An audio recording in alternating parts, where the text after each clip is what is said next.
Salat merupakan rukun Islam yang kedua dan memang satu-satunya ibadah kata para ulama yang Allah Subhanahu wa taala perintahkan kepada umat Islam, umat Muhammad sallallahu alaihi wasallam yang diterima di langit adalah salat. Sementara ibadah yang lain semuanya di bumi. Semulia apapun ibadah itu semuanya Jibril alaihissalam yang membawanya dari langit. Tapi salat Nabi sallallahu alaihi wasallam diundang secara khusus untuk datang ke langit. Dan sudah masyhur kisahnya tentang Isra Mi'raj. Bagaimana Nabi SAW dihibur oleh Allah Subhanahu wa Ta'ala setelah beliau merasa sedih sekali. Dikenal dengan Amul Huzun, tahun kesedihan. Karena pada tahun itu Nabi SAW kehilangan dua orang yang dicintainya. Pertama Abu Talib, pamannya, yang selama ini mendukung dakwanya dan meninggal dalam keadaan kufur. Sementara yang kedua adalah istrinya Khadijah radhiyallahu anha yang sangat luar biasa pengorbanan cintanya, kasih sayangnya, pengorbanan hartanya, dan telah dikarunia oleh Allah Subhanahu wa taala anak dari Nabi yang mulia, 6 orang anak. Akhirnya meninggal pada tahun itu dan dikenal dengan tahun kesedihan. Maka Allah Subhanahu wa taala menghibur Nabi kita Muhammad sallallahu alaihi wasallam dengan dua kejadian besar. Yang pertama kejadian masuk Islamnya jin Nusaybin. Jadi ada jin dari wilayah Irak namanya wilayah Nusaybin. Jumlahnya banyak dan jin ini cara berimannya cuma mendengarkan ayat yang sudah beriman dasarnya kepada risalah-risalah Nabi sebelumnya, lalu mereka beriman, lalu mereka langsung menjadi da'i di kaumnya, gitu kan. Kemudian yang kedua kejadian Isra Mi'raj, di mana Nabi SAW dinaikkan ke langit dan menerima perintah sholat. Tentu panjang lebar ceritanya. Yang kita ingin ditiberatkan bukan kisah Isra Mi'rajnya, tapi bagaimana Nabi SAW menerima perintah sholat itu di langit dan ibadah yang lain adanya di bumi. Sholat ini didefinisikan oleh para ulama adalah gerakan dan ucapan tertentu yang dimulai dengan takbir dan diakhiri dengan salam. Sholat sebagaimana kita tahu banyak sekali jenisnya, ada yang wajib dan ada yang sunnah. Kalau yang wajib dimulai dari yang paling afdal adalah 5 waktu sholat, kemudian diikuti dengan sholat Jumat, kemudian datang setelahnya sholat-sholat yang mendekati wajib atau lebih tepatnya fardu kifayah. Wajib tapi tercukupkan dengan siapapun yang mengerjakan. Misal kalau sudah ada segelintir muslimin yang kerjakan maka hukumnya sudah gugur, tapi kalau tidak ada yang kerjakan maka sifatnya wajib. Seperti sholat istisqa, minta turun hujan, seperti sholat gerhana, sholat khusuf dan kusuf, kemudian seperti sholat jenazah. Ada yang sunnah sangat ditekankan, sholat malas-malesan, kapan dia mau dia sholat, kapan dia tidak mau enggak, kapan diawasin dia sholat, maka ini hukumnya dosa besar. Imam Adzabi mengatakan meninggalkan sholat diangkat pertama dalil oleh beliau surah Maryam ayat 59 sampai ayat 60. A'udzu billahi minasyaitonir rajim fa khalafa min ba'dihim khalfun adaa'us salata wattaba'us syahawat fasawfa yalqawna gayya illa man taba wa amana wa 'amila shalihan fa ulaika yadkhulunal jannata wa la yudhlamuna syai'a. Maka datanglah sesudah mereka, jadi ada orang-orang kalau tidak sholat, maka apa yang terjadi? Akan datang generasi juga yang tidak sholat. Keduanya buruk nih. Pengganti yang jelek akan lahir dari orang-orang yang tidak sholat tadi, karena penggantinya juga generasi mereka nanti akan menyanyiakan sholat, dan akhirnya setiap orang yang menyanyiakan sholat akan menuruti hawa nafsunya, maka mereka kelak akan menemui kesesatan dan kesusahan hidup, kecuali orang yang sempat taubat lalu beriman kepada Allah lalu beramal saleh, maka mereka lah orang-orang yang nanti kalau meninggal akan masuk ke dalam surga dan mereka tidak dizalimi sedikit pun. Allah Subhanahu wa taala juga berfirman di dalam ayat yang lain surah Al-Ma'un ayat 4 sampai ayat 5. A'udzu billahi minasyaitonir rajim fawailun lil musallin alladzina hum an salatihim sahun. Celakalah bagi orang-orang yang salat. Maksudnya adalah orang-orang yang lalai dari salatnya. Kata ulama tafsir adalah orang-orang yang sengaja menunda-nunda salat sampai keluar dari waktunya. Ini masuk dalam ancaman, atau orang yang sengaja malas mengerjakan salat kecuali kalau dilihat oleh orang atau diawasi, maka masuk dalam ancaman surah Al-Ma'un tadi. Juga orang-orang yang tidak sholat kalau meninggal tidak sempat taubat, walaupun itu dia hanya malas-malesan, dipastikan akan masuk ke dalam neraka terlebih dahulu. Dalam surah Al-Muddathir ayat 42 sampai ayat 43, Allah Subhanahu wa taala berfirman di mana para malaikat menjaga neraka Sakar, ada neraka khusus untuk menyiksa orang-orang yang tidak sholat, namanya neraka Sakar. Dikatakan ma salakakum fi Sakar qalu lam naku minal musallin. Para malaikat nanti akan bertanya kepada orang-orang yang masuk ke dalam api neraka tadi, apa yang membuat kalian masuk ke dalam neraka Sakar ini? Maka mereka sendiri menjawab mengatakan, kami dahulu tidak termasuk orang-orang yang mengerjakan sholat.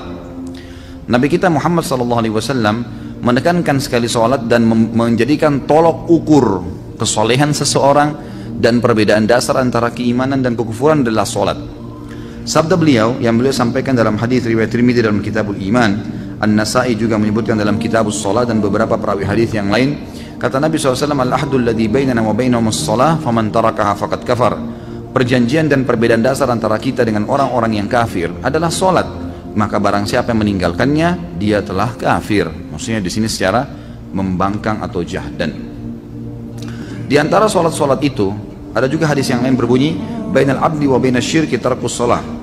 Hadis ini diriwayatkan oleh Imam Muslim dalam Kitabul Iman. Antara seorang hamba dengan kemusyrikan, dengan dosa-dosa berat yang bisa membuat kekal di neraka adalah meninggalkan sholat. Artinya orang yang rutin menjaga sholat, dia akan jauh dari kemusyrikan. Di antara hadis yang lain juga disebutkan, riwayat Imam Ahmad dan Al-Mundhiri, juga Al-Baihaqi, dan mereka semua menilai hadis ini sahih. Kata Nabi SAW, Man taraka as-salata muta'ammidan faqad bari'at minhu dhimmatullah. Barang siapa yang meninggalkan sholat secara sengaja, maka sungguh dia telah mencabut jaminan Allah dari dirinya. Atau dalam makna lain, sungguh jaminan Allah agar dia bisa mendapatkan rezeki pada hari itu, selamat pada saat dia meninggal masuk ke dalam surga, tercabut karena tidak sholat lagi. Kemudian di antara sholat 5 waktu itu, sholat yang paling afdal adalah sholat asar.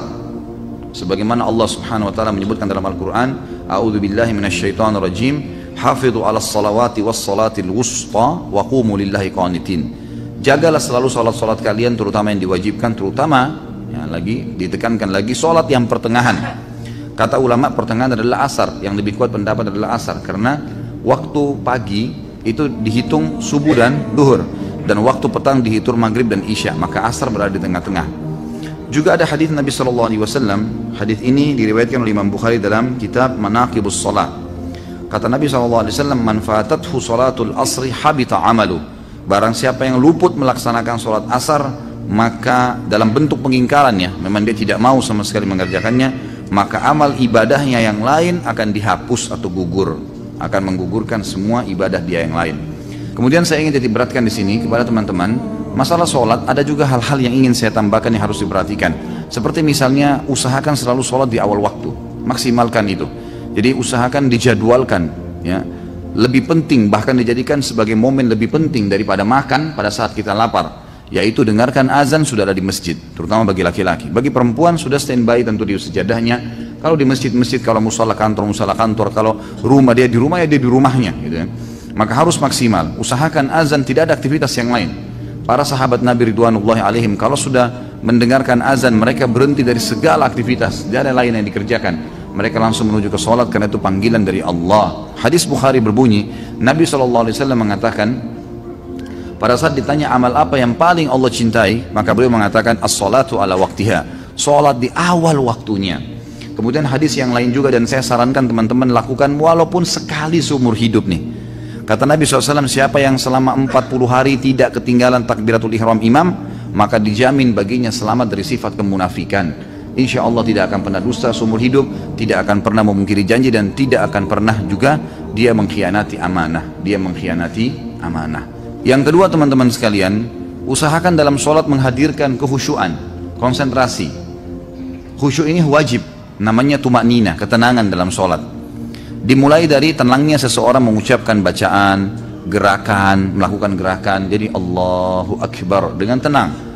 Lalu kemudian mulai dari membaca iftitah, dia menikmatin bacaannya, nikmatin kalimatnya, karena per hurufnya, kata ulama, apa yang diucapkan dalam sholat dan pergerakannya ada nilai pahalanya. Jadi pertama usahakan awal waktu, gitu kan? Dan dari 5 waktu sholat ini usahakan 5 waktu sholat semuanya tidak kehilangan, terutama subuh. Subuh itu terutama. Biar tidurnya begadang, bunyiin beker, taruh dekat kuping, gitu kan? Harus saya bangun, gitu kan? Ya, jangan sampai kehilangan. Karena kata Nabi SAW, siapa yang sholat subuh, khusus subuh disebutkan, berjamaah di masjid, dia akan dibawa naungan Allah sampai subuh besok. Nggak akan celaka, nggak akan diganggu orang, dan seterusnya, gitu kan? Nggak akan diganggu oleh syaitan, gitu kan? Akan dilindungi, dalam hadis yang dikatakan akan dilindungi dari segala keburukan termasuk syaitan. Yang kedua tadi saya sudah bilang, bagaimana seseorang itu konsentrasi dan khusyuk, gitu kan?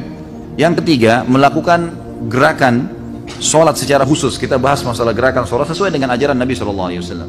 Jadi jangan sampai gerakan sholatnya salah gitu kan.